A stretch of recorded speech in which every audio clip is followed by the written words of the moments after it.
ketika W.S. Rendra bersyahadat. Penyair W.S. Rendra dilahirkan pada 7 November tahun 1935 di kota Solo. Saat lahir ia diberi nama Willibrordus Furendra Rendra. Willibrordus adalah nama baptis. Rendra dilahirkan dari keluarga Katolik. Ayah dan ibunya adalah pemeluk agama Katolik. Namun W.S. Rendra memutuskan untuk pindah agama ke Islam. Berikut kisah mualafnya si burung merak yang dikutip dari buku berjudul W.S. Rendra Cerita Kehidupan, Kisah Cinta dan Jalan Spiritual karya Muhammad Muhibbuddin. Katolik begitu lekat dengan kehidupan Rendra. Dari SD sampai SMA, ia sekolah di sekolah Katolik. Ayah dan ibunya berharap Rendra aktif di kegiatan gereja. Ketika dewasa, Rendra sempat menetap di Amerika Serikat kurang lebih 4 tahun.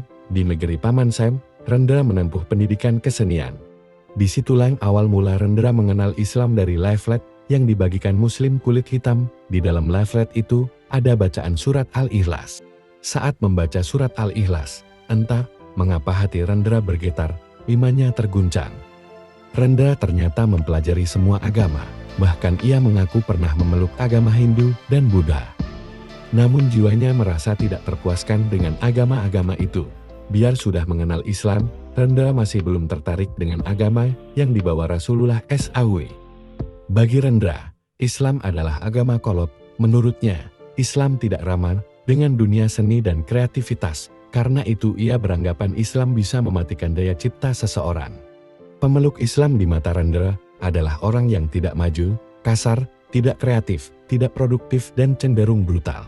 Sepulang dari Amerika, Rendra kembali ke Yogyakarta, di kota pelajar itu, Rendra berkenalan dengan mahasiswa IAIN Sunan Kalijaga bernama Subah Asa. Subah Asa dikenal sebagai seniman Islam. Rendra sering melirik Subah yang seorang Muslim. Mana itu seniman Islam? Islam kan tidak punya Beethoven, tak punya Mozart, Picasso. Ledek Rendra ke Subah Asa. Subah Asa memilih mengalah, tidak mau meladeni ejekan Rendra. Hingga pada suatu hari, Subah menunjukkan hasil terjemahannya pada kitab Barzanji. Kitab Barzanji berisi syair pujian kepada Nabi Muhammad SAW. Saat membaca terjemahan kitab Barzanji itu, Rendra terpana. Ia kagum dengan sosok Nabi Muhammad SAW yang digambarkan dalam kitab Barzanji. Nabi Muhammad digambarkan menambal gamisnya sendiri. Jika berjalan dengan sahabatnya berada di paling belakang, suka menolong orang-orang miskin. Gambaran Nabi Muhammad yang sederhana dan egaliter membuat Rendra terpesona. Ia terharu saat membaca syair di kitab Barzanji.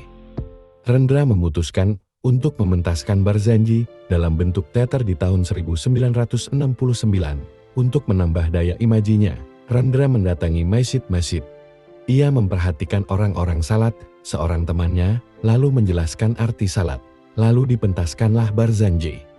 Pertunjukan itu sukses, bahkan pementasan Barzanji dianggap sebagai salah satu karya masterpiece Rendra. Tetap saja saat itu Rendra belum tertarik memeluk Islam. Ia masih takut Islam mematikan daya cipta kreativitasnya. Beberapa hari kemudian, Rendra pergi ke pantai Parangtritis untuk menikmati senja. Saat sedang menatap laut luas di kala senja, tiba-tiba saja ia merasakan kenikmatan luar biasa di tubuhnya. Kenikmatan yang tak pernah ia rasakan sebelumnya. Rendra tak tahu penyebabnya, ia beranggapan ini adalah sesuatu yang gaib. Tanpa ia sadari, tangan kirinya melipat ke dada, tangan kanannya terangkat tegak lurus, sembari telunjuk mengacung ke langit. Mulut Rendra melontarkan 2 kalimat syahadat. Setelahnya Rendra merasa bingung sendiri. Ia menceritakan kejadian yang dialaminya ke Subah, namun Subah tak menanggapi serius.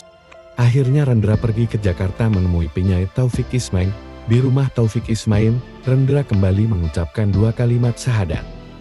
Setelah resmi memeluk Islam, Rendra menemui sang ayah. Kepada sang ayah, Rendra menyatakan tidak lagi beragama Katolik. Sang ayah sempat emosi saat mendengar perkataan anaknya itu. Hampir saja Rendra ditempeleng oleh ayahnya itu. Namun sang ayah mengurungkan niatnya menampar sang anak, karena Rendra sudah menjadi orang tua. Kalau Bapak malu terhadap saya, Bapak tak perlu lagi menganggap saya sebagai anak, kata Rendra ke sang ayah.